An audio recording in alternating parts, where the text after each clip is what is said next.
Why won't President Biden let Ukraine win this war? Hello, I'm Steve Forbes, and this is What's Ahead, where you get the insights you need to better navigate these turbulent times. Ukrainian President Zelensky is making exasperated, desperate pleas for more weapons, particularly tanks and fighter jets and other equipment that can stop Russia's assaults on civilians. Yet President Biden and NATO are not responding with genuine urgency. Biden flatly refuses to let Poland transfer badly needed old MiG-29s to counter Russian attacks from the air. Other needed weapons, such as missile defense systems, anti-ship missiles, and particular types of drones, are either being denied or their deliveries being slowed. Almost all military experts in the U.S. and elsewhere grossly underestimated Ukrainian prowess, especially how it has advanced since 2014, when Putin seized Crimea and fomented bloody separatist movements in eastern parts of Ukraine. At the same time, defense specialists vastly overrated the capabilities of the Russian military. It had some impressive technologically advanced weapons, but its tactical capabilities in carrying out coordinated attacks has been abysmal. The quality of its non-commissioned officers, who are critical in how an army actually functions, is dreadful. Clearly, the massive corruption of the Putin regime has infected its military.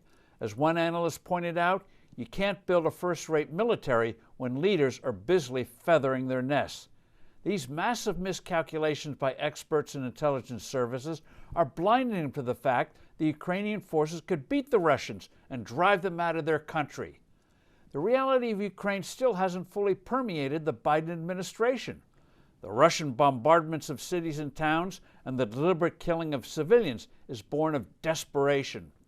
Unfortunately, the Biden crowd is signaling it wants Zelensky to cut a deal with Putin that would divide Ukraine, with Putin holding a significant part of the country. Hence their eagerness about these so-called peace talks between Russia and Ukraine. These timid souls whisper that such an accord would stop the bloodshed and bring peace to a scarred country. That thinking is a dreadful mistake. Putin should have no claim to any kind of victory. The territory he would get would be used to launch assaults and bring terror to demoralize the non-Putin part of the country. He would reform his military for presumably more successful attacks in the future, not only against the rump part of non-Putin Ukraine, but also frontline NATO nations, especially Latvia, Lithuania, and Estonia.